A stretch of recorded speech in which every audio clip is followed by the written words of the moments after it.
भगवान के चिंतन में खोए रहते हैं, जो पति पत्नी भगवान का अहर्निश चिंतन करते हैं, नाम जपते हैं, वह धन्य है। गृहस्थी लोग धन्य हैं वो। माता पार्वती ने प्रश्न किया कि हे भोलेनाथ, हमें राम जी की कथा सुनाइए।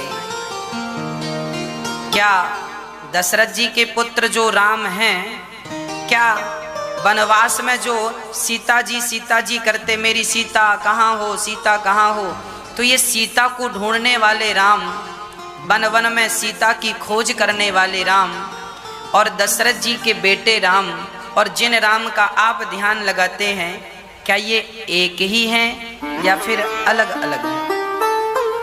ऐसा माता पार्वती ने प्रश्न किया। प्रश्न ये भी किया कि प्रभु,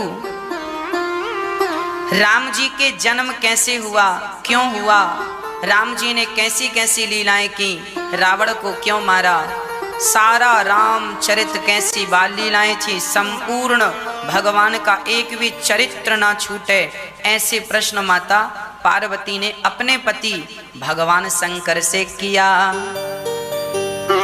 जब भगवान शंकर ने ऐसे प्रश्न सुने तो भगवान शंकर तो बड़े गदगद हो गए।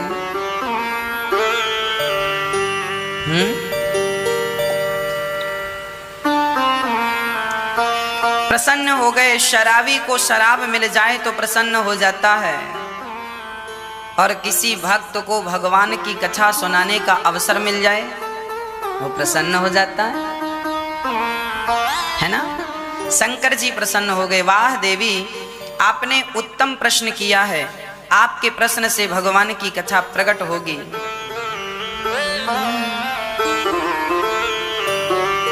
बंदाऊं बाल रूप सोई राम,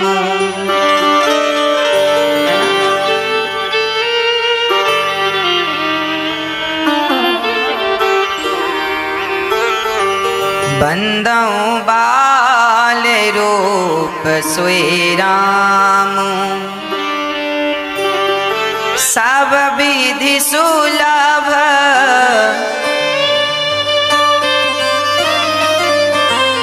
जपत जसु नामु,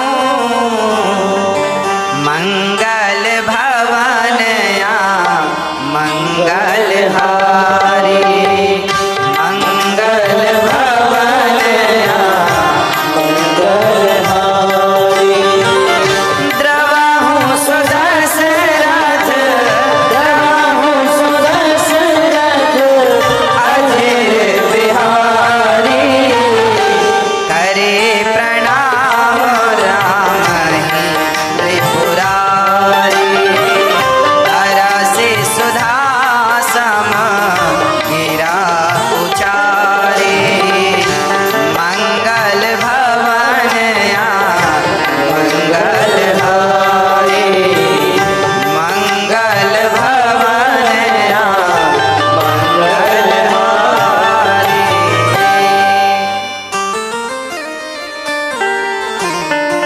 शंकर जी कह रहे हैं रामचरितमानस में बालकांड दोहा नंबर 111,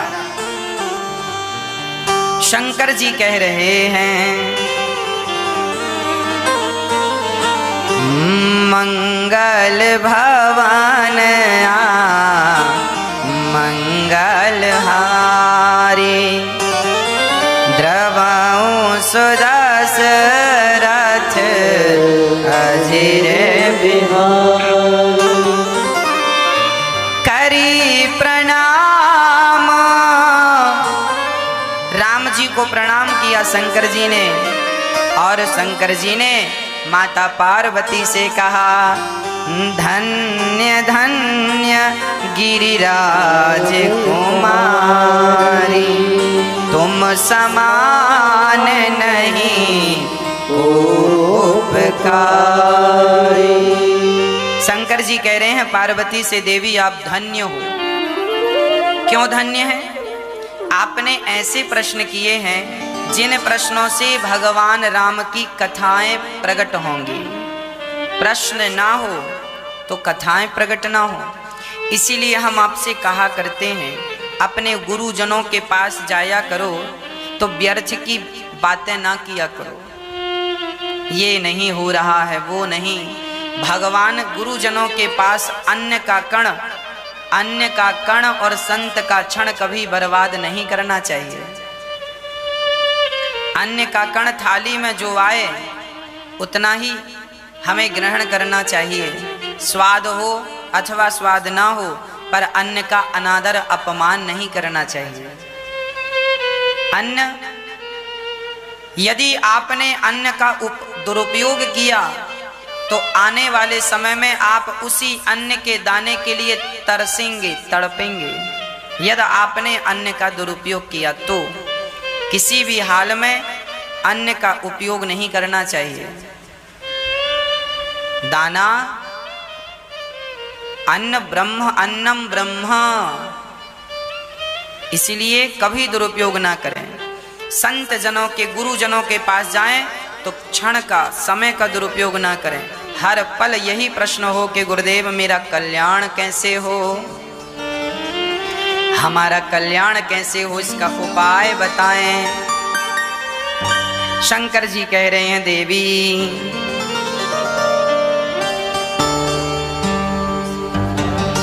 पूछे हूँ रघुपति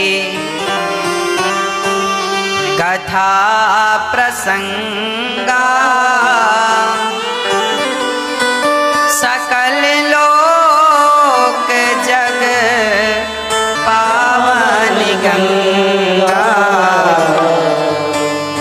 तुम रघुवीर चरण अनुरागी, कीन्हु प्रश्न जगत हित लागी, जिन हरि कथा सुनी नहीं काना, श्रवण रंध्र वही भवन समाना। शंकर जी कह रहे हैं देवी धन्य हैं आप जो आप कथा श्रवण कर रही हैं, धन्य है आपके अंदर वो प्रेम जो भगवान के प्रति आप औरों को भी जोड़ना चाहती हैं। सुनिए, जिनके कान कथा नहीं सुनते उनके कान चूहे के बिल की तरह, उनके कान चूहे के बिल की तरह है। किनके कान? जो कथा नहीं सुनते। इसलिए हम कहा करते हैं कि ज्यादा ना सही थोड़ी सही, पर कथाएं रोज सुना करो। हाँ, एक घड़ी आधी घड़ी आधे की पुनियाद, तुलसी चर्चा राम की हरहि कोटि अपराध।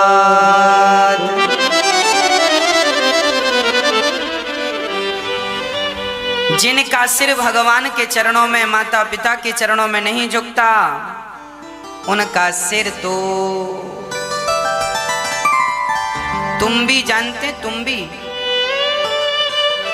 एक कड़वी लौकी होती है, उस लौकी का कमंडल बनता है। संतों के पास पुराने जमाने में लौकी का कमंडल होता था, कमंडल के आकार की लौकी होती थी। जिनका सिर भगवान के चरणों में नहीं झुकता, तो तुम्हारी ये जो खोपड़ी है ना, ये भी कड़वी लौकी की, लौकी भी एक लौकी होती है लंबी वाली, एक लौकी होती है मोटी सी, ऐसे छोटे से घड़े के जैसे लौकी होती है ना। तो तुम्हारा सिर भी गोल है और लौकी भी गोल। तो जिनका सिर भगवान के चरणों में नहीं झुकता, उनका मस्तक तो कड़वी लौकी की तरह है, कोई अर्थ नहीं है उसका, सब्जी भी नहीं बन सकती उसकी। कड़वी लौकी की तो सब्जी, सामान्य लौकी की तो सब्जी बनती है, पर कड़वी लौकी की तो सब्जी भी नहीं बनती। तो उनका सिर कड़वी लौकी की तरह है जो भगवान के चरणों में नहीं झुकता। इसलिए हम कहा करते हैं कि अपना सिर सदा भगवान के चरणों में झुकाए रखो। कहीं झुकाने की जरूरत ना पड़े। जिनका सिर भगवान के चरणों में झुक गया है, सच कहता हूँ, उन्हें कभी कहीं सिर झुकाने की जरूरत नहीं पड़ती। और जिनका सिर भगवान के चरणों में नहीं झुका, वो दरबार में जा जा के लोगों के चरणों में अपना सिर झुकाने को मजबूर हो जाते हैं। इसीलिए एक भगवान के सामने झुक जाने के बाद फिर तुम्हें कहीं झुकने की जरूरत नहीं है। भगवान के चरणों में समर्पण कर दो। अब कहीं, अब किसी महफिल में जाने की हमें फुर्सत नहीं। एक था सिर झुक गया दरबार में, एक था सिर झुक गया दरबार में।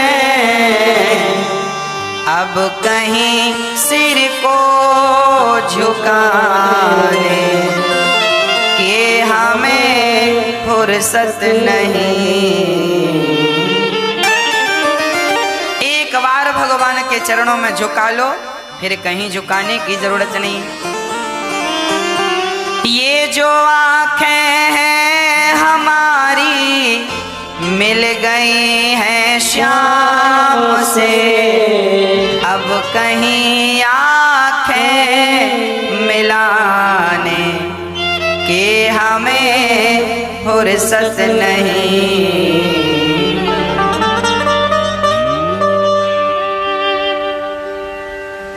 एक था दिल मिल गया वो श्याम से,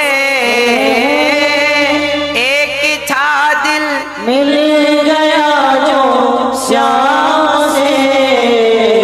अब कहीं दिल को लगाने की हमें फुर्सत नहीं। शंकर जी कहते हैं, जिनकी आंखों ने भगवान का दर्शन नहीं किया, उनकी आंख मोर पंख की आंख जैसी है। आपने मोर का पंख देखा है? मोर पंख के अंदर भी एक छोटी सी आंख जैसा बना होता, मोर पंख की आंख बोलते हैं। देखा कभी के नहीं? कैसे सिर हिला रहे हो? जिनकी आंखों ने भगवान को नहीं देखा, उनकी आंखें वो मोर पंख की आंखों जैसी है। आंख की शकल तो है पर उससे दिखता कुछ नहीं है। आपकी आंखें यदि भगवान के दर्शन से नहीं जुड़ी तो इन आंखों का होना बेकार है। इसीलिए कहा करता हूं, मैं जिस दिन भुला दूं तेरा प्यार दिल से, वो दिन आखिरी हो मेरी जिंदगी का। हे श्याम सुंदर, जिस दिन मैं आपको ना देखूं, आपका चिंतन ना करूं, वो दिन मेरी जिंदगी का आखिरी दिन हो, फिर जी कर भी क्या करूंगा। मैं जिस दिन भुला दूं तेरा प्यार दिल से, वो दिन आखिरी हो मेरी जिंदगी का। ये आंखें उसी रात हो जाए अंधी, ये आंखें उसी रात अंधी हो जाएं श्याम सुंदर, जिस दिन आप सपने में ना आए। ये आंखें उसी रात हो जाए अंधी, जो तेरे सिवा देखे सपना किसी का।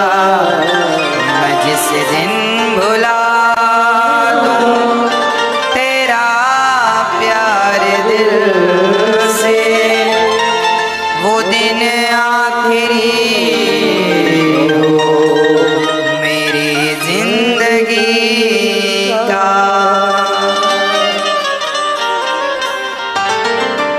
भगवान के बिना भी जीकर क्या करेंगे। जब माता कुंती को पता चला कि कृष्ण धरती छोड़कर चले गए धराधाम, उसी क्षण माता कुंती ने प्राण त्याग दिए। तेरे बिना भी क्या जीना प्रभु, आपके बिना जीकर क्या करेंगे। शंकर जी कहते हैं, देखो देवी, आपने बहुत सारे प्रश्न किए हैं, बहुत अच्छे थे, पर एक बात मुझे अच्छी नहीं लगी। कहीं सुनहि यस अधम नर ग्रसे जे मोह पिशाच, पाखंडी हरिपद विमुख जानहि झूठ न साच। पार्वती जी ने कहा, ऐसा मैंने क्या पूछ लिया कि आपको बुरा लग गया। शंकर जी बोले, बात तो सब ठीक है, पर एक बात तुमने गलत पूछी। क्या?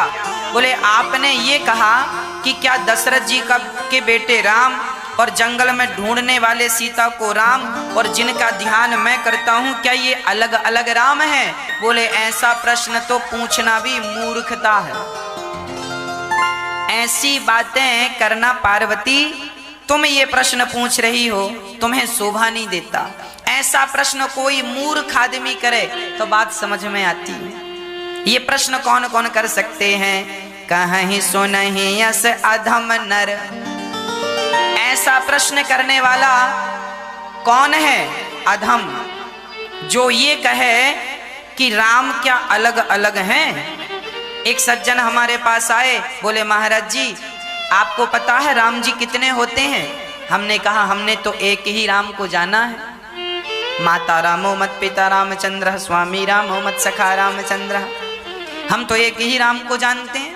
आप कितनों को जानते हैं? बोले, एक राम दशरथ का बेटा, एक राम घट घट में लेटा, एक राम का सकल पसारा, एक राम का सब जग सारा। उन्होंने 4 राम कह दिए, तब हमें ये दोहा याद आ गया। हमने कहा, ऐसी बात करने वाले अधम लोग होते हैं। ऐसी बातें करने वाले कौन लोग होते हैं? अधम। और सुनो, पाखंडी लिखा है, ये देखो रामचरितमानस के बालकांड का दोहा नंबर 114, आप पढ़ के देख लीजिएगा। क्या लिखा है? शंकर जी फटकार लगा रहे हैं, डांट रहे हैं पार्वती जी को। नहीं, पार्वती जी ने जो बात की है उन्होंने तो विवेकपूर्ण बात की है, पर उनके द्वारा उन लोगों को शंकर जी फटकार रहे हैं जो ऐसी बातें करते हैं उल्टी सीधी। कि राम जी, एक सज्जन आए, बोले, राम जी एक राम दशरथ का बेटा, एक राम घट घट में लेटा, एक राम का सकल पसारा, एक राम का सब जग सारा। 4 राम। हमने कहा, यहाँ आओ। हमने कहा, इसको ऐसे ना बोला करो। तो बोला, कैसे बोला करें? हमने कहा, तुम गलत बोल रहे हो। तो बोला, सही क्या है? हमने कहा, सही ऐसे है, वही राम दशरथ का बेटा, वही राम घट घट में लेटा, उसी राम का सकल पसारा, उसी राम का सब जग सारा। अभी 4 राम हो गए थे ना, और अब इस बात को कहने से कितने राम हो गए बताओ भाई? एक राम दशरथ का बेटा, एक राम घट घट में लेटा, एक राम का सकल पसारा, एक राम का सब जग जारा। यदि ऐसा कहेंगे तो 4 राम हो गए ना। जबकि ये बात गलत है। लोग अपने ढंग से ही कह देते हैं कुछ भी। ये ऐसा नहीं, ये ऐसा है। वही राम जब आपसे कोई ये कहा करे कि राम 4 हैं, तो तुरंत जवाब दिया करो, उनके मुंह में फेंक के मारा करो जवाब। सुन, वही राम दशरथ का बेटा, वही है। तेरा दिमाग खराब हो गया। अच्छा, आप जरा अपनी एक आंख में हल्की सी उंगली ऐसे करके ऐसे जरा देखेंगे ना, तो चंद्रमा 2 नजर आते हैं। अभी प्रैक्टिकल करके देखो, ऐसे उंगली हल्का सा दबाना, पूरी अंदर ना चली जाए उंगली। हल्का सा आंख में उंगली रखेंगे ना, तो एक आदमी 2 दिखता है। हाँ या ना? अभी आप एक हैं, हमारे सामने राम सिंह एक बैठा है, पर हम उंगली यहां आंख में रखेंगे ना और हल्का सा दबाएंगे तो वह एक व्यक्ति हमें दो नजर आएगा। हाँ कि ना? होता है ऐसा कि नहीं? हम झूठ तो नहीं कह रहे हैं, होता है। अब एक आदमी दो जगह दिख रहा है, इसका मतलब वह आदमी बुरा है, वो आदमी बुरा नहीं है। तुम्हारी आंखों में दोष है, तुम्हारी आंख ही कुछ टेढ़ी भाग रही है, इसीलिए एक चंद्रमा दो दिखता है। उसी तरह जिनकी आंखों में मोतिया बिंद हो गया है, जो मूर्ख हो गए हैं, वह लोग ऐसा कहते हैं कि एक राम दशरथ का बेटा, एक राम गटगट में लेटा, एक राम का सकल। इनसे कहा करो तुम गलत कह रहे हो, वही राम दशरथ का बेटा, वही राम घटघट में लेटा, उसी राम का सकल पसारा, उसी राम का सब जग सारा। तो एक ही हो गए ना। और बहुत सारे हमारे भारत में ऐसे लोग हैं जो आप लोगों को ये बातें कह कह के अपने पंथ से जोड़ते रहते हैं, आपको बेवकूफ बनाते रहते हैं। हमारे भारत में ये ऐसी उल्टी बातें करने वाला एक पंथ है, मैं नाम लेकर के झगड़ा मोल नहीं लेना चाहता, पर आप लोग जानकार हैं तो जानिए, कुछ लोग ऐसे होते हैं जो आपको ऐसा बरगलाते हैं, भड़काते हैं। आप लोग रामचरितमानस पढ़ते होते ना तो आप उन लोगों की भड़कावे में कभी ना आते, क्योंकि यहाँ स्पष्ट लिखा है। यही प्रश्न माता पार्वती ने पूछा, क्योंकि माता पार्वती को पता था कि कलयुग में ऐसे दुष्ट लोग पैदा होंगे, तो पहले से ही निर्णय करके चलो। अब शंकर जी कहते हैं कि देखो कोई भेद नहीं है, वही राम है, वही दशरथ जी के बेटे हैं, वही वनवास गए, वही हम जिन राम का हम ध्यान करते हैं, शंकर जी ने कहा ये वही राम है जिनकी हम कथा सुना रहे हैं, वही दशरथ जी के बेटे। पार्वती जी ने प्रश्न किया कि भगवान सगुण हैं, तो फिर यदि भगवान निर्गुण हैं, निराकार हैं, तो फिर वो सगुण साकार बनकर कैसे आए? तब शंकर जी ने कहा अगु सगुण है अगु नहीं कछु भेदा, गावहि मुनि पुराण बुध वेदा, अगुण अरूप अलख अज जोई, भगत प्रेम बस सगुन सो होई।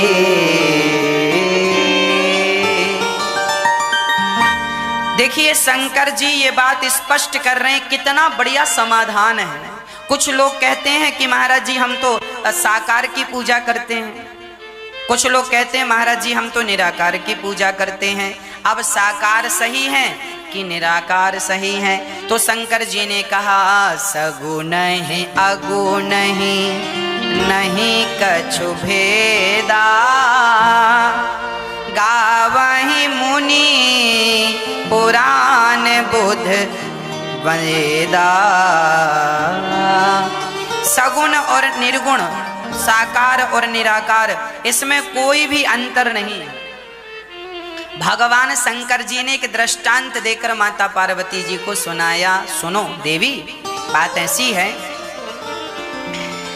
कि जैसे देखो उदाहरण शंकर जी दे रहे हैं, जो गुण सहित सगुण सोई कैसे, जलूहे में उपल बिलग नहीं जैसे। देखिए शंकर जी कह रहे हैं कि जैसे पानी, अब कोई पानी को पकड़ना चाहे तो क्या पानी को पकड़ा जा सकता है?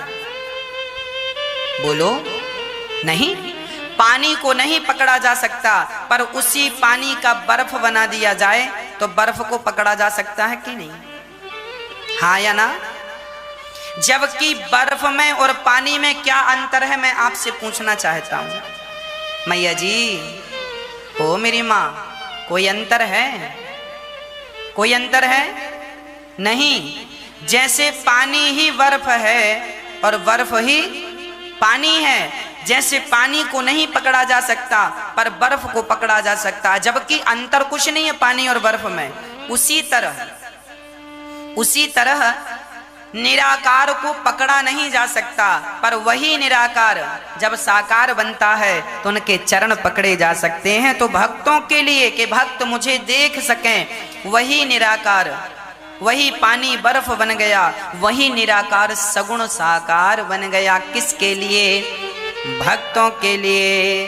भगवान अपने भक्त से अत्यधिक प्रेम करते हैं मैया जी।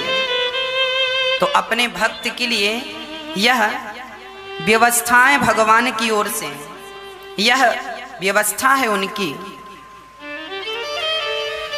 अब शंकर जी कह रहे हैं कि देवी, जो भगवान राम हैं वह ब्रह्म हैं। अब माता पार्वती ने कहा कि हमें कैसे पता चलेगा कि ये भगवान है?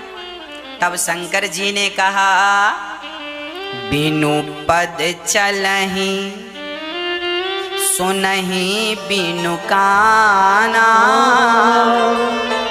आप जितने हिंदू लोग हो और जितना भगवान से आप जुड़े हुए लोग हो, आप में से जो लोग भगवान से जुड़े लोग हैं, आध्यात्म से जुड़े लोग हैं, आप लोगों को इन प्रश्नों का उत्तर अपने पास प्रमाण के साथ रखना चाहिए। कभी कोई आपसे प्रश्न कर दे कि भगवान किसे कहते हैं, आपसे कोई प्रश्न कर दे कि बताओ, कोई मुसलमान आपसे प्रश्न कर दे कि भगवान किसे कहते हैं, तो क्या जवाब होगा?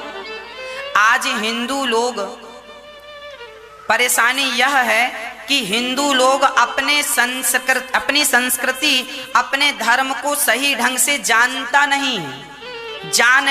ना जानने के कारण दूसरे धर्म के लोग आपका धर्म परिवर्तन करने की बात कर देते हैं, क्योंकि आपको अपने धर्म का ज्ञान नहीं है। भाई बात ऐसी है, सबसे बढ़िया फोन आपके हाथ में है, सबसे बढ़िया मोबाइल फोन आपके हाथ में है, पर आपसे घटिया वाला फोन किसी के पास है और वो कहे कि देखो हमारे मोबाइल में तो ये फंक्शन है, ये फंक्शन है, ये फंक्शन है, जबकि उससे अच्छे फंक्शन आपके मोबाइल में है, पर आपको वो फंक्शन चलाना नहीं आता। मोबाइल में वो फंक्शन कहाँ है आपको पता नहीं है, तो आपको क्या लगेगा, यार हमसे अच्छा तो तेरा मोबाइल है, एक काम कर हम अपना वाला बेच देते हैं, तेरा वाला खरीद लेते हैं। उसका अच्छा मोबाइल, आपका अच्छा मोबाइल है, पर आपको अपने मोबाइल के बारे में ज़्यादा नॉलेज नहीं है, ज़्यादा आता नहीं है चलाना, जबकि वो आपका जो दोस्त है उसका मोबाइल आपसे घटिया है, पर वो अपने मोबाइल के बारे में ज़्यादा बताना जानता है, तो आपको भी इम्प्रेस कर लेता, वाह यार इसका मोबाइल तो बढ़िया है। ऐसा होता है कि नहीं? हाँ या ना? उसी तरह तुम हिंदुओं को अपने धर्म की व्याख्या करना नहीं आती, इसीलिए दूसरे धर्म के लोग तुम पर हावी हो जाते हैं। अपने प्रश्न का आपसे कोई प्रश्न कर लेता है ना, कोई मुसलमान, कोई क्रिश्चियन आपसे प्रश्न कर ले कि बताओ साहब तुम्हारे धर्म में भगवान ने अवतार कितनी बार लिया, तुम्हारे अवतार कितने हैं? तुम बता ना पाओगे, तुम्हें ज्ञान नहीं है। तुम कहना पाओगे कि 24 अवतार हैं, और वो पूछ लिया कि 24 अवतार का नाम बताओ, तो आप बिल्कुल चुप हो जाएंगे। आपको अपने धर्म का नॉलेज नहीं है। और याद रखना, आपको अपने धर्म का नॉलेज नहीं है तो फिर आप अपने बच्चों को भी नॉलेज दे नहीं पाते। जबकि मुसलमान का छोटा सा बच्चा सिर में टोपी लगा के नमाज पढ़ने जाता है, और हिंदू का बच्चा, उसे तो यह भी नहीं पता होता कि राम जी कौन है, कृष्ण जी कौन है। विडंबना यह है कि मुसलमान अपने बच्चों को अपने धर्म की तालीम देते हैं, शिक्षा देते हैं, पर हिंदू सोचता है कि इससे क्या होगा। अरे भाई, इमारत खड़ी करनी है तो उसका बेस, उसकी नींव तैयार होनी चाहिए। आपको अपने धर्म का नॉलेज होना चाहिए, अपने धर्म का ज्ञान होना चाहिए। यदि धर्म का ज्ञान होगा तो आप 1000 लोगों के बीच में बोल पाएंगे कि ना साहब हमारा सनातन धर्म ही सबसे श्रेष्ठ है। अब मुसलमान कहे कि साहब हमारा धर्म सबसे पुराना है, और वहां 4 हिंदू बैठे हों, तो तुम हिंदू लोग कैसे सिद्ध कर पाओगे कि तुम्हारा धर्म ही सबसे पुराना? करके दिखाओ। मुसलमान तो अपनी कुरान की आयत पढ़ देगा, ये आयत है, ये आयत है, ये तुम्हारे पास क्या, तुमको तो नॉलेज ही नहीं है। जबकि तुम्हारा सनातन धर्म सबसे श्रेष्ठ धर्म है। सनातन धर्म कितना पुराना है? आपको पता है हमारा सनातन धर्म करोड़ों वर्ष पुराना है। मुस्लिम धर्म कितना पुराना है? मुस्लिम धर्म के संस्थापक कौन थे? मुस्लिम धर्म के संस्थापक थे उनके जो वो नाम लेते हैं, क्या नाम लेते हैं? मोहम्मद साहब इस्लाम धर्म के संस्थापक थे। ईसाई धर्म के संस्थापक ईसा मसीह थे, है ना। अब जरा आप हिस्ट्री उठा के देखो, गूगल से पूछ के देखो कि मोहम्मद साहब का जन्म कब हुआ था। मोहम्मद साहब ने ही इस्लाम धर्म की स्थापना की, है ना। इस्लाम की स्थापना मोहम्मद साहब ने की। अब जरा पूछिए गूगल से कि मोहम्मद साहब कब आए, तो पता चलेगा कि लगभग 1400-1500 साल पहले। हिजरी, मुसलमानों का जो हिजरी होता है वो 1400 ईस्वी है। अभी आप देख लीजिए उठाकर, 1400 अधिक से अधिक 1500। हिजरी 1400 और 1500 चल रही है मुसलमानों के अनुसार से। प्रमाण बोल रहा हूं मैं, कोई भी प्रमाण इसका ले सकता है और दे सकता है। ईसाई कितना पुराना है? ईसाई का सन चलता है। ईसाई का सन कितना पुराना है? ईसा मसीह कब आए थे? लगभग 2000 साल पहले। तो प्रमाण क्या है? आज सन कौन सा चल रहा है? 2021 चल रहा है ना प्रेजेंट में। ये सन चल रहा है 2021। अब सुन लो, हम हिंदुओं का ना तो हिजरी है, हम लोग ना हिजरी मानते हैं ना सन मानते हैं। हमारे हिंदू धर्म में संवत चलता है। हमारा संवत चल रहा है 2077 कि 78 हमारा 2078 चल रहा है। संवत कौन सा चल रहा है? 2078, 78। तो सारी दुनिया अभी 2021 में है। आप कहाँ हैं? 2021 में। और हम हिंदुओं का पंचांग सन से नहीं चलता साहब, संवत से चलता है। विक्रम संवत 2078 प्रेजेंट में। तो अब हम 2078 में हैं और वो 2021 में है। तो आप समझ लीजिए कि कौन बड़ा है, कौन प्राचीन है। तो ये जवाब प्रमाण के साथ आपसे कोई पूछे कि तुम कैसे बड़े हो, तो ये जवाब तुरंत दे सको। इसके लिए आपके बच्चों को नॉलेज होना चाहिए, तब तो चार लोगों के बीच में तुम बात कर सकते हो। नहीं तुमको तो कोई भी चुप करा देगा। तुम्हें तो ज्ञान नहीं है। ज्ञान होगा तो तुम बोलने की ताकत रखोगे, नहीं तो चुपचाप बैठे सुनते रहो। याद रखना, अत्याचार अनाचार उन्हीं पर होता है जिनको ज्ञान नहीं होता। जिनको नॉलेज है, ज्ञान है, उन पर कोई अत्याचार नहीं कर सकता। वो जानते हैं क्या सत्य है, क्या मिथ्या है, क्या असत्य है। हमारा सनातन धर्म साइंस, अब मैं चलो ना हिंदू ना मुस्लिम ना सिख ईसाई किसी की बात ना करूं, अब मैं बात करूं साइंस की। साइंस क्या मानता है? साइंस कितने साल पुराने का इतिहास जानता है? साइंस केवल मोहनजोदड़ो हड़प्पा संस्कृति को जानता है। साइंस के पास इससे पुराना इतिहास मौजूद नहीं है। आज नासा के वैज्ञानिकों के पास, पूरी दुनिया के साइंटिस्टों के पास मोहनजोदड़ो हड़प्पा संस्कृति से पुराना कोई इतिहास मौजूद हो तो बताओ। 6वीं 7वीं 8वीं 9वीं 10वीं क्लास में हम लोगों को हड़प्पा संस्कृति मोहनजोदड़ो के विषय में पढ़ाया गया था, मैंने भी पढ़ा। ये इतिहास कितना साल पुराना है? साइंस कहता है 2000 साल पुराना। 1800 से 2000 साल पुराना इतिहास मोहनजोदड़ो हड़प्पा संस्कृति का है, ये साइंस कहता है। अब सुनना, साइंस भी 2000 साल पुरानी बात करता है, इससे आगे की बात तो साइंस भी नहीं कर पाता। पर हमारा सनातन धर्म कितने साल पुरानी बात करता है जरा सुनो। हम 5500 साल पुरानी बात करते हैं। कितने साल पुरानी? 5500 साल पुराने सनातन धर्म। मैं सबूत के साथ बात करूंगा। भगवान कृष्ण द्वारिका में रहते थे। 5,500 साल पुरानी घटना है, हमारे ग्रंथों में लिखी है और इसका प्रमाण मिल गया है। अभी 2 साल पहले दुनिया के वैज्ञानिकों ने भारत में समुद्र के अंदर द्वारिका की खोज की। आप यूट्यूब पर डालिए द्वारिका की हिस्ट्री डालिए। समुद्र के अंदर 100 फीट नीचे पानी में एक द्वारिका नगरी प्राप्त हुई है वैज्ञानिकों को। जब वैज्ञानिकों ने रिसर्च किया तो पता चला ये नगरी लगभग 5,500 साल पुरानी है। ऐसा मेरा दावा नहीं है, दुनिया के तमाम वैज्ञानिकों का दावा है। तो हमारे भारत में द्वारिका थी, ये ग्रंथों में लिखा था, अब पानी के अंदर मिल गई है और वो भी उतनी ही पुरानी है जितना पुराना हमारे ग्रंथों में लिखा है। मतलब देखो, सब चीजें बिल्कुल सबूत के साथ हो गई कि नहीं। तुम्हारा सनातन धर्म 5,500 साल पुरानी, तो हम बात करोड़ों साल पुराना है, प्रमाण हम 5,000 साल पुराना दे रहे। और सुनो, राम जी लाखों साल पहले थे और राम जी का राम सेतु आज भी जिंदा है, उसका एक अवशेष आज भी जिंदा है। तो राम जी, हमारा सनातन धर्म कितना पुराना है, लाखों साल पुराना प्रमाण पत्र हमारे पास राम सेतु है। दुनिया के वैज्ञानिकों ने 10 साल तक राम सेतु पर रिसर्च किया और अभी कुछ साल पहले सब वैज्ञानिकों ने कहा कि ये मानव निर्मित सेतु है। इसको कौन नकारेगा, हम तो सबूत के साथ बात करते हैं, बिना सबूत के एक भी बात नहीं करते हम।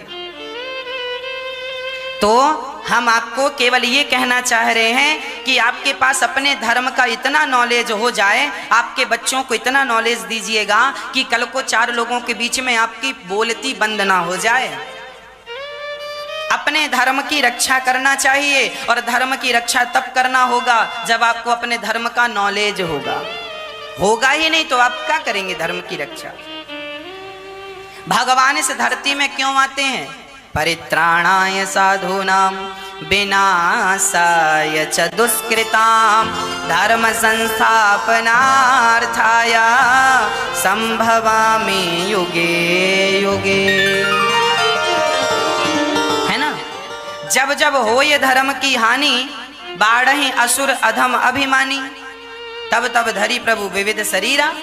जब जब धर्म की हानि होती है, जब जब सनातन धर्म पर लोग आंच पैदा करते हैं, उंगलियां उठाते हैं, तब तब भगवान का इस धरती पर अवतार होता है। जब भक्तों को सताया जाने लगता है, भक्तों पर अत्याचार होने लगता है, तब इस धरती पर भगवान को आकर धर्म की स्थापना करनी पड़ती है। बिनु, अब देखो मैं प्रमाण बोल रहा हूं, तुमसे कोई कहे कि भगवान किसे कहते हैं तो हिंदी में सुना देना।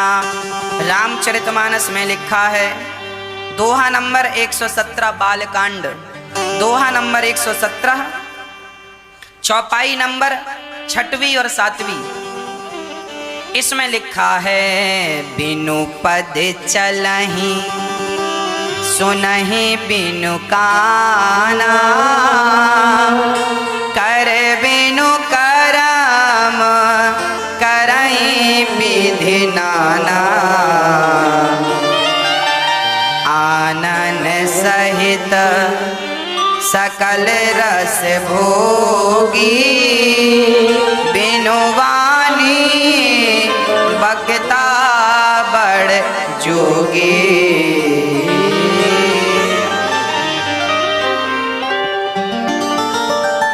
बिनु, देखिए भगवान की परिभाषा क्या है। भगवान की परिभाषा है, बिनु पग चलहि सुनहि बिनु काना। भगवान कौन है? जो बिना पांव के चलते हैं। हमारे भगवान कौन है? जो बिना पांव के चलते हों। अच्छा बताओ, अब आपसे देखो प्रश्न किया जा रहा है, बताओ भगवान बिना पांव के कहाँ चले, कब चले? उदाहरण के साथ बताओ, आप में से कोई को नॉलेज है इस बात का? बताइए भगवान बिना पांव के कब चले? आपको कोई प्रश्न कर दे कि तुम्हारे भगवान कैसे भगवान है, क्या विशेषता है भगवान में, तो भगवान की विशेषता क्या है? ये है, बिनु पग चलहि बिनु पद चलहि। भगवान बिना पांव के चलते हैं। कहां चले? कहां चले बताओ?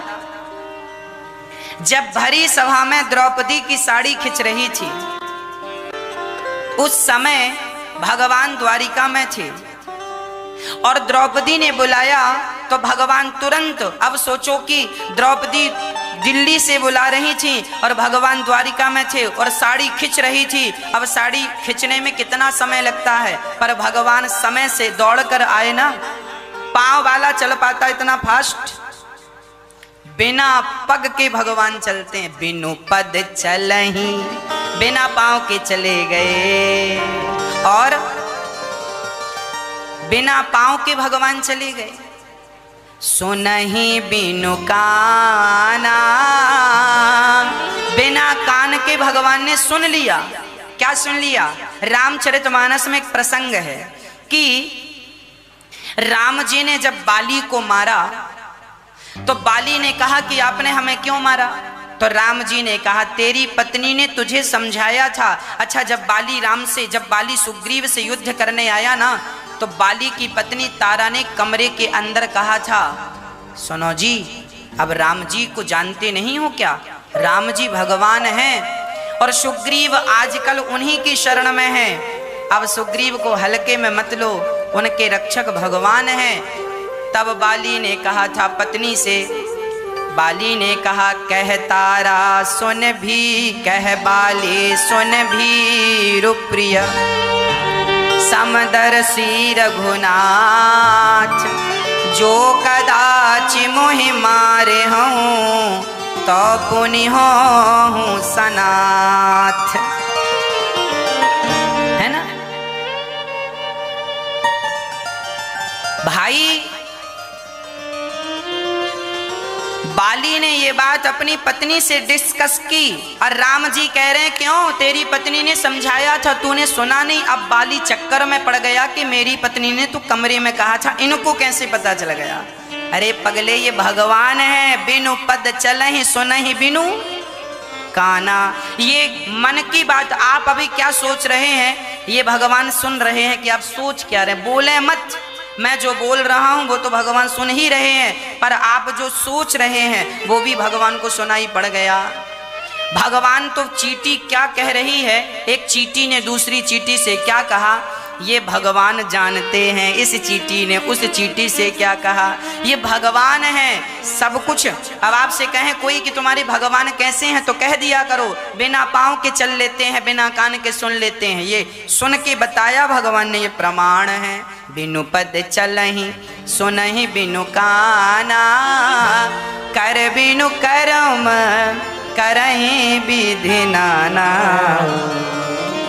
बिना हाथ लगाए काम कर देते हैं। बिना हाथ लगाए कैसे? जब खरदूषण से राम जी ने युद्ध किया तो राम जी ने खरदूषण को मारने के लिए अपने हाथ नहीं लगाए। जितने खरदूषण की सेना थी ना, वो एक दूसरे को ही राम समझ के आपस में लड़के मर गए। भगवान ने बिना हाथ लगाए युद्ध जीत लिया खरदूषण वाला, लिखा है रामचरितमानस में। चलो ये बात आपको समझ में आए ना आए, पर ये समझ में आएगा। जब द्रौपदी की साड़ी खिंच रही थी तो साड़ी कहां से बढ़ रही है ये कोई देख रहा था क्या? कोई नहीं देख रहा था, पर साड़ी बढ़ रही थी, साड़ी का ढेर लग गया। बिना हाथ लगाए साड़ी बढ़ा दी कि नहीं? बिना हाथ लगाए रक्षा कर दी कि नहीं? तो बिनु पद चलहि सुनहि बिनु काना, कर बिनु कर्म, मतलब बिना हाथों के काम कर देते हैं भगवान। भगवान को तो हाथों की भी जरूरत नहीं होती, संकल्प मात्र से सृष्टि उत्पन्न पालन और संहार हो जाता है। ये भगवान हैं। हाँ, ये भगवान की परिभाषाएं हैं। हम तो देखो ये बात आपसे इसीलिए कह रहे हैं कि आपको अपने धर्म का नॉलेज होना चाहिए, ज्ञान होना चाहिए। हमें किसी को नीचा नहीं दिखाना अपने ज्ञान से, हमें किसी से झगड़ा नहीं करना कि हम ज्ञानी हैं तो तुमसे झगड़ा करते फिरें। हमें झगड़ा नहीं करना, हमें अहंकार नहीं करना, पर हमारे सामने कोई कहे कुछ तो हम अपने धर्म का पक्ष तो रख सकें, उसके लिए नॉलेज होना जरूरी है। नॉलेज इसलिए नहीं कि तुम सबसे झगड़ा करते फिरो कि साहब हम तो विद्वान हैं, आओ शास्त्रार्थ कर लो ना, इसलिए नहीं। आप अपने पक्ष को रख सकें प्रमाण के साथ, इसलिए आपको नॉलेज होना जरूरी है। अब देखिए शंकर जी ने कहा पार्वती से, सुनो देवी, भगवान तो देखो अतर्क हैं, राम अतर्क बुद्धि मनवानी, मत हमारे अस सुनहि सयानी, जब जब होय धर्म के हानि, बाढ़हि असुर अधम अभिमानी, तब तब धरे प्रभु विविध शरीरा, हरहि कृपा निधि सज्जन पीरा।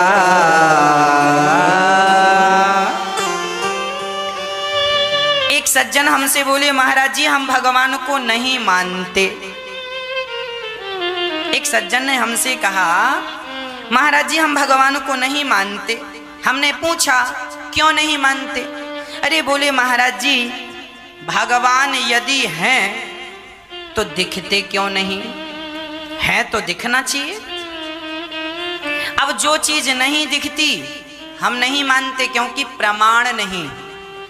हमने कहा सुनो,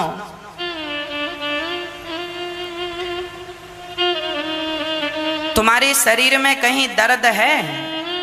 उन्होंने कहा हाँ महाराज जी, अभी कल ही हमारे सिर में बड़ा जोर का दर्द हो रहा था। हमने कहा ये बताओ, क्या तुम्हारे सिर का दर्द हम देख सकते हैं? क्या हमें दिखा सकते हो? उन्होंने कहा महाराज जी कैसी बातें कर रहे हैं, क्या दर्द कोई दिखा सकता है? हमने कहा भाई जब तक दिखेगा नहीं तब तक हम कैसे मानें कि दर्द है। उन्होंने कहा क्या दर्द को दिखाया जा सकता है? आप लोग बताइए, आप बताइए क्या दर्द को दिखाया जा सकता है? अब दर्द नहीं दिखता, इसका अर्थ क्या यह है कि दर्द होता ही नहीं है? बताओ, बोलो। दर्द होता है पर दिखाई नहीं पड़ता। उसी प्रकार जैसे दर्द होता है पर दिखता नहीं है, उसी प्रकार ईश्वर होता है पर दिखता नहीं है। जैसे दर्द का अनुभव किया जा सकता है, उसी प्रकार भक्ति करने से कांटा तुम्हें चुभाएंगे तो दर्द का तुम अनुभव कर लोगे। एक सज्जन बोला महाराज जी यहाँ बहुत दर्द है। हमने कहा क्यों? बोले कोरोना की वैक्सीन लगी है, वैक्सीन लगवाए हैं। दूसरा बोला हमें तो दर्द ही नहीं है। तो पूछा किसी ने तुमने वैक्सीन लगवाई? बोले हमने तो नहीं लगवाई। अब साहब जिसने लगवाई है उसको थोड़ा मोड़ा तो दर्द हो, अब लगवाई नहीं तो दर्द किस बात का? अब कांटा चुभा ही नहीं तो दर्द किस बात का? कांटा चुभा तो दर्द है। जो भक्ति करे तो वो एहसास करे, महसूस। जिनने भक्ति की है उन्होंने परमात्मा को महसूस किया है, जिन्होंने भक्ति की ही नहीं उन्होंने महसूस नहीं किया। हमने उनसे कहा कि साहब देखो भगवान तो दिखाने का विषय नहीं है, एहसास है, महसूस है। उन्होंने कहा महाराज जी हम नहीं मानते, हम साइंस के स्टूडेंट हैं, हमें जरा अच्छे से समझाओ। यदि भगवान है तो दिखाओ, और नहीं दिखा पा रहे हो तो फिर भगवान का नाम लेना छोड़ दो। हमने कहा वाह। हमने कहा भगवान का सबूत चाहिए ना? हाँ हाँ सबूत दीजिए। बोले हर बात का तुम्हें सबूत चाहिए होता है? बोले हाँ, हम साइंस के स्टूडेंट हैं, बिना सबूत के कोई बात नहीं करते। हमने कहा तो फिर ये बताओ, तुम्हारे जो पिताजी हैं, पापा जी, ये तुम्हारे ही पापा हैं, इसका कोई सबूत है तुम्हारे पास? अरे महाराज जी हाँ हमारे पापा हैं। हमने कहा तुमने कभी डीएनए टेस्ट कराया है अपने पापा का, अपने से मैच का? हो सकता तुम्हारी मां झूठ बोल रही हो। क्या सबूत है इस बात का तुम्हारे पास? उसने कहा महाराज जी मां ने कहा, हमने मान लिया। हमने कहा कि जब मां के कहने से तुम जिंदगी भर ये बात मानते हो कि ये पुरुष मेरा बाप है, तो फिर गुरुजनों के और शास्त्रों के कहने से ये बात क्यों नहीं मान लेते कि ये भगवान है। जब पिता पर संदेह नहीं तो पिता का भी पिता भगवान है, उस पर संदेह नहीं। ईश्वर संदेह का नहीं, ईश्वर श्रद्धा का विषय है। उसे संदेह से नहीं, उसे तर्क की कैंची से काटोगे तो वो बात कटती चली जाएगी। यहाँ तर्क काम नहीं करता, ईश्वर अतर्क है। ये लिखा है रामचरितमानस में। रामचरितमानस में लिखा है, दोहा नंबर 120 बालकांड चौपाई नंबर 3, ये लिखा है, राम अतर्क बुद्धि बलवानी। राम अतर्क है, उसे तर्क से ना जाना जा सकता है, ना तर्क के बल पर देखा जा सकता है। ईश्वर अतर्क है। उस परमात्मा को तुम तर्क से कितना जान लोगे, कितना पहचान लोगे। जब मैंने उस बच्चे से कहा कि महाराज जी, मैंने कहा अपने पिता का प्रमाण है, बोला महाराज जी मैं फिर भी आपकी बात नहीं मानूंगा। तब मैंने उसे तीसरा एग्जाम्पल दिया। मैंने कहा ये बताओ जहर पीने से क्या होता है। उस बच्चे ने, साइंस का स्टूडेंट था ना, साइंस वालों को समझाना कठिन होता है। हमने उन्हें समझाया, हमने कहा बेटा तुमने सुना होगा जहर पीने से क्या होता है। बोले जहर पीने से मर जाते हैं। हमने कहा इस बात को तुम मानते हो कि नहीं। बोला बिल्कुल मानते हैं, जहर पीने से मर जाते हैं। हमने कहा तुम साइंस के स्टूडेंट हो, बिना प्रैक्टिकल के कैसे मान रहे हो कि जहर पीने से मर जाते हैं। भाई पहले पी के देखो। तुमने पिया तो है नहीं और मान रहे हो कि जहर पीने से मर जाते हैं। अरे भाई जहर पीने से मर जाते हैं ये बात तो तुमने सुनी है ना, तुमने तो प्रयोग नहीं किया, प्रैक्टिकल नहीं किया। बिना प्रैक्टिकल के तुम कैसे मान रहे हो। तुम तो साइंस के स्टूडेंट हो, तुमने पिया नहीं और मान रहे हो। सुनी बातों पर तुम यकीन क्यों कर रहे हो, पी कर देखो। उन्होंने कहा महाराज जी नाना पिएंगे तो मर जाएंगे। हमने कहा पागल, जहर पर तुमने विश्वास कर लिया कि पिएंगे मर जाएंगे। हमने कहा इतना विश्वास राम पर किया होता तो भक्ति करके तर जाते। जहर तो मारता है, राम का नाम ताड़ता है। उसने कहा महाराज जी फिर भी हम नहीं मानेंगे कि भगवान है। हमने कहा नहीं मानेंगे तो चूल्हे में जाओ।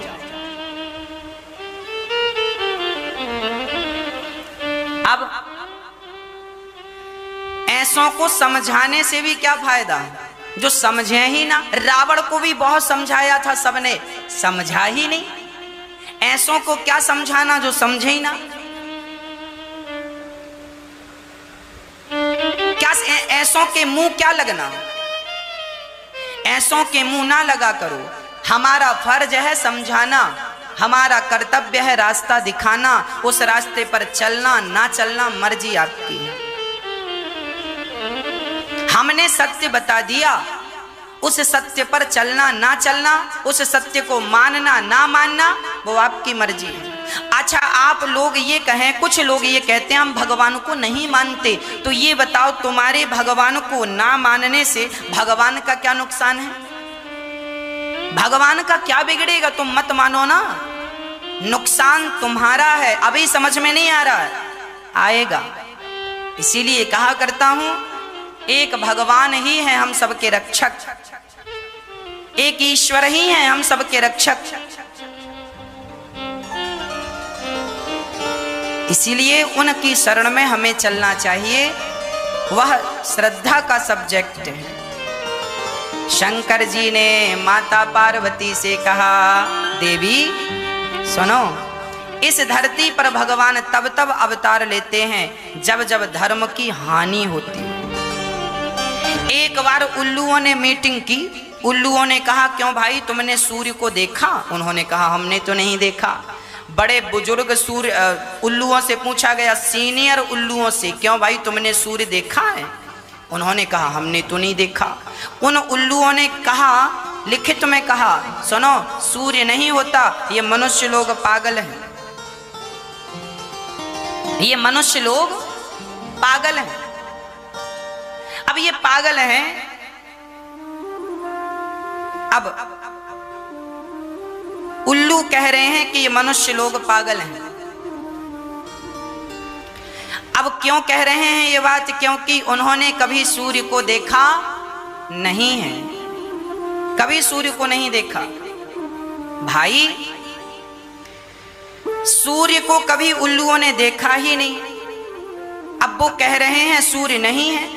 उसी प्रकार जिस व्यक्ति ने उल्लू की बात मान ली, उल्लू कहता है सूर्य नहीं है, तो क्या उल्लू के कहने से नहीं है? अरे सूर्य है, उल्लुओं को नजर नहीं आते। उसी प्रकार भगवान है, कुछ उल्लुओं को नजर नहीं आते, इसमें उनका दोष है, भगवान का क्या कसूर है?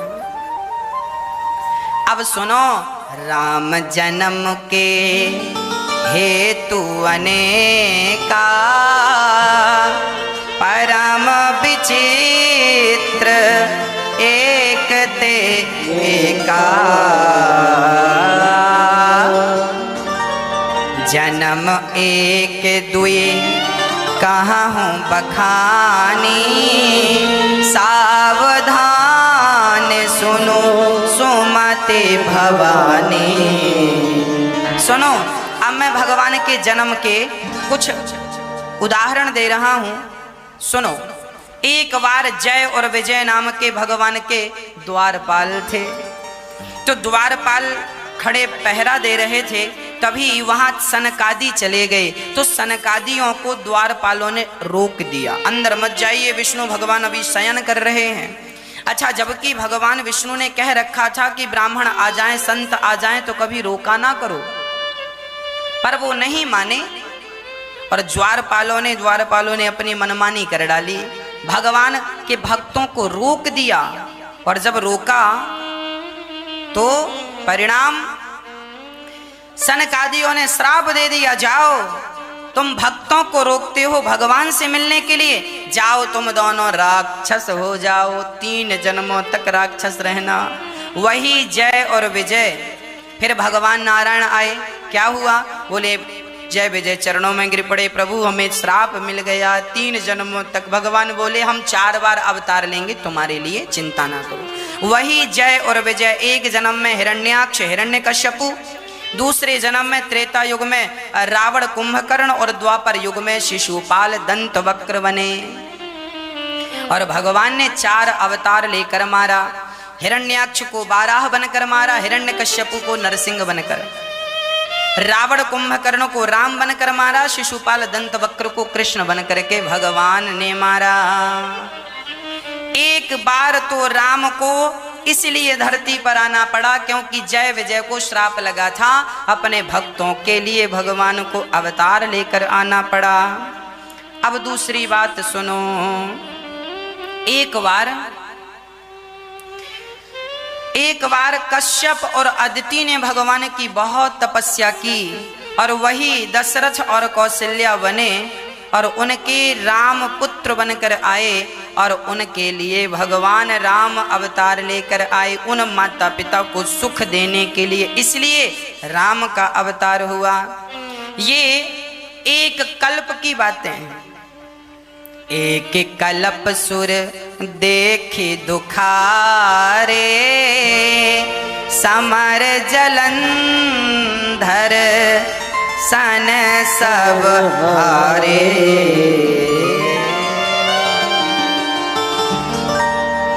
एक कल्प सुर देखी दुखारे, एक कल्प में जलंधर नाम के दैत्य को मारने के लिए भगवान ने उनकी पत्नी के पास आकर उनका पातिव्रत भंग किया, वृंदा का। तो वही जलंधर दूसरे जन्म में रावण हुआ, और उसके लिए भगवान को राम बनकर आना पड़ा। एक कल्प, देखिए राम कोई एक बार नहीं आए, राम लाखों बार आ चुके हैं। कितनी बार राम आ चुके हैं धरती पर? हर बार राम आते हैं और राम लीला करते हैं। जैसे भागवत, हमने अभी भागवत पिछली बार भागवत